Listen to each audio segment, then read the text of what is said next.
আসসালামু আলাইকুম। দেখেন সুন্দর পাকা পাকা রসালো মিষ্টি কামরাঙা। আর এগুলো সব আমার আম্মুর নিজের হাতে লাগানো ছোট্ট একটি গাছের। কিছুদিন আগে গাছটি একদম সম্পূর্ণ কামরাঙাতে ভরা ছিল। আমরা লেট করে ফেলেছি, তাই আর অল্প কিছু কামরাঙা অবশিষ্ট আছে। তো এখান থেকেই আমরা কামরাঙা তুলে খাবো, আপনাদের দেখাচ্ছি, চলুন। এত ছোট গাছে এখনও যে পরিমাণ কামরাঙা আছে, মাশাআল্লাহ কয়েক কেজি পরিমাণ কামরাঙা আছে। এই যে দেখেন, আর কামরাঙাগুলো এত বেশি মিষ্টি।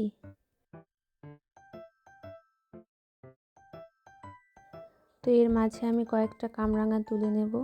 এই যে এই কামরাঙাটা এত ডাসা ছিল, আমি দেখে আর লোভ সামলাতে পারলাম না, তুলে নিলাম। এই তো আমি আর একটা কামরাঙা তুলে নিচ্ছি।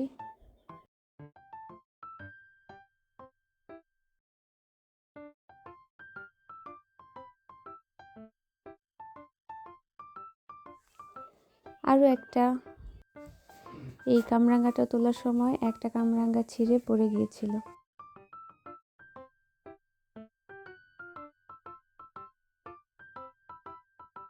আমার তোলা কামরাঙাগুলোর মধ্যে এই 4টা কামরাঙাই ছিল সব থেকে পাকা, মিষ্টি আর রসালো।